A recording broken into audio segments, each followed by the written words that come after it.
All right, welcome. We're going to do something a little bit different today on Music Business Minute. And we're going to look at why I keep saying until my face turns blue that what you should be doing, if at all possible, is focusing on getting your track playlisted. Now, nobody's saying that Spotify's payouts are fair or streaming is great for us, but it's where we are. We can't put the genie back in the bottle. So, this is a track which came out in November by a French artist that I mixed. So, the first thing you have to do is, unless you just make completely uncommercial music, and that's fair enough, but if you are the kind of artist who makes some kind of semi-commercial music, what you need to do is put as much effort as possible into getting playlisted, assuming that you cannot afford a radio plugger. So now this is why. This is what happens through the life cycle of a song, and this is how it breaks down. So it came out in November, and it got on some playlists, right? 67 Spotify playlists, 4 Apple, 4 Amazon, and then some Deezer ones. We hate Deezer. They don't pay you.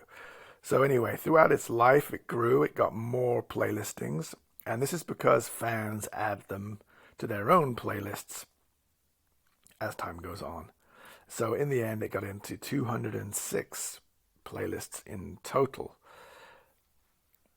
Cool, right? Now this is where it gets interesting. Playlist reach.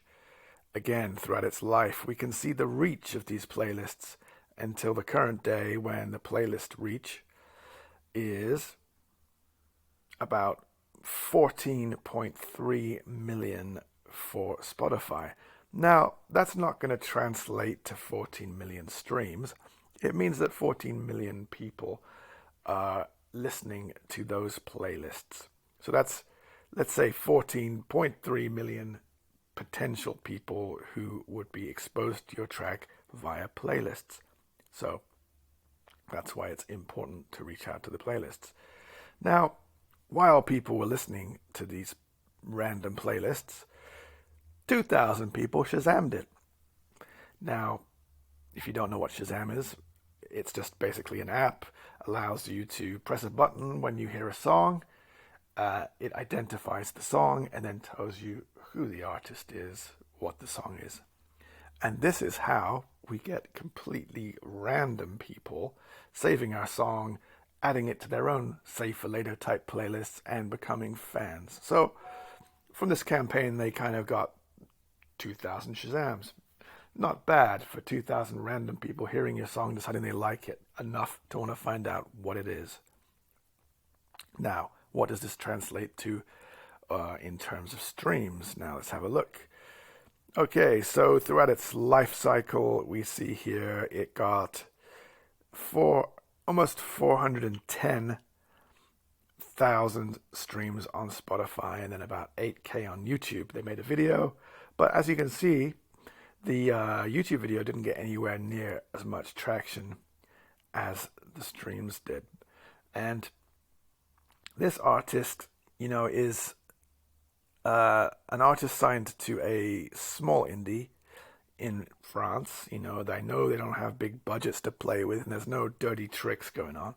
It's literally just pursuing playlisting that allowed them to get over 400K streams, which is kind of pretty good for an indie single type release without major backing. So this shows that it is in fact achievable, and why, if there's one thing I could ask you to do, apart from to hire me to give you a mix which is playlistable in the first place, it would be spend your effort and time finding playlisters, reaching out and getting playlisted organically. So anyway, I hope that was interesting, informational, and useful. If you have any questions or comments, please do let me know. And thanks a lot for watching.